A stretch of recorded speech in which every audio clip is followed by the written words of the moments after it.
मैंने इतनी सारी चीज़ें देख ली उसके ऊपर कि मुझे करना पड़ रहा है ये।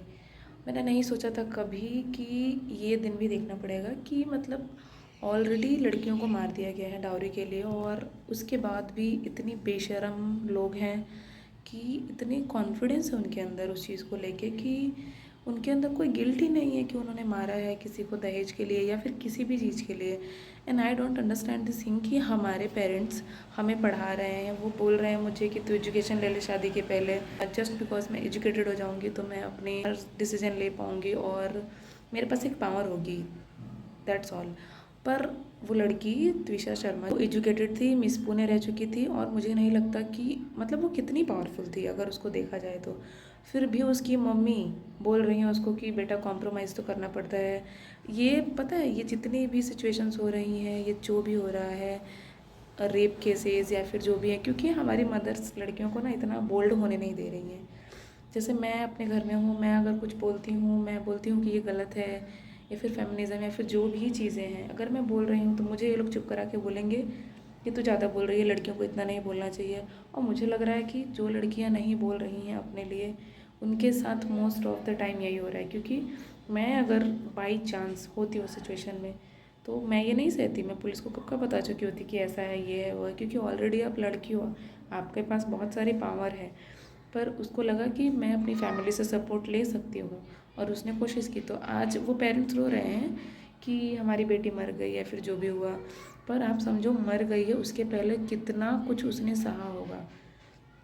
और हमारी फैमिलीज एजुकेट कर रही हैं हमें कि कल को हमें प्रॉब्लम ना हो, हम लड़ पाएँ सोसाइटी से। सोसाइटी आप लोगों से ही बन रहा है, वो चार लोग आप ही हो, कोई दूसरा नहीं बन रहा है। उनके पछड़ों में आप जाके बोल रहे हो कि ऐसा नहीं होना चाहिए, वो आपके पछड़े में बोल रहे हैं, क्या मतलब है। और ये पैसों की भूख कब, मुझे नहीं लगता कभी ख़त्म होने वाली है। और मुझे नहीं पता है ये कहाँ तक जाने वाली है, क्योंकि कभी ना कभी तो ऐसा होगा कि एक इंसान को समझ आ जाए कि पैसा सब कुछ नहीं होता है। पर ये इतने क्रूर लोग हैं, इतने क्रूअल हैं कि इनको अपने बेटे के लिए, अपने बच्चों के लिए सब कुछ समझ आ रहा है, लेकिन दूसरों की बेटियों के लिए कुछ भी समझ नहीं आ रहा है।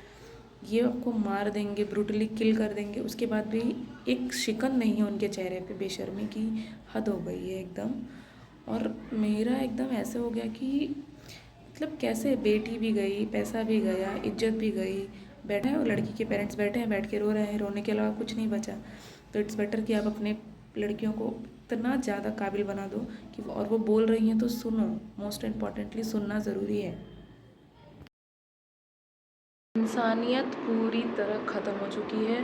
तो टिट फॉर टैट वाला सिचुएशन सबसे बेस्ट लगता है मुझे। हमेशा से यही लगता था कि जो जैसा करता है उसको वैसा, उसके साथ वैसा करो। पर ये मुझे समझ नहीं आ रहा है अब, क्योंकि हम स्पिरिचुअल होते जा रहे हैं, चीज़ों को समझ रहे हैं कि नहीं सब कुछ भगवान करेंगे, भगवान आएंगे, बुरा होगा अच्छा होगा, ये होगा वो होगा। और ये जो पैसों की भूख है, मुझे नहीं समझ में आ रहा है। अंबानी के पास इतना पैसा है, रतन टाटा के पास इतना पैसा था, तो क्या वो मरने से बच गए? या फिर आप जो कर रहे हो आपको बिल्कुल एक पैसे की शर्म नहीं है कि आपके साथ वो होगा, कभी ना कभी कर्मा रिटर्न्स होगा और आपको वो सारी चीज़ों का परिणाम मिलेगा। मुझे ऐसा लगता है कि लाइफ में आप किसी से भी ना डरो, इवन आपके पेरेंट्स से, किसी से मत डरो, भगवान से डरो। ऐसी ऐसी क्रूरता भरी आपकी मौत होगी ना कि आपको शर्म आ जाएगी देख के। एकदम हैवानियत जैसे मार रहे हो दूसरों को, वैसी ही मौत मिलेगी आपको। ये याद रखो, टिट फॉर टैट होगा आपके साथ। वो नहीं कर पाई, वो चली गई, वो अलग बात है, पर होगा आपके साथ, ये तो पक्की बात है। तो सुधर जाओ, संभल जाओ।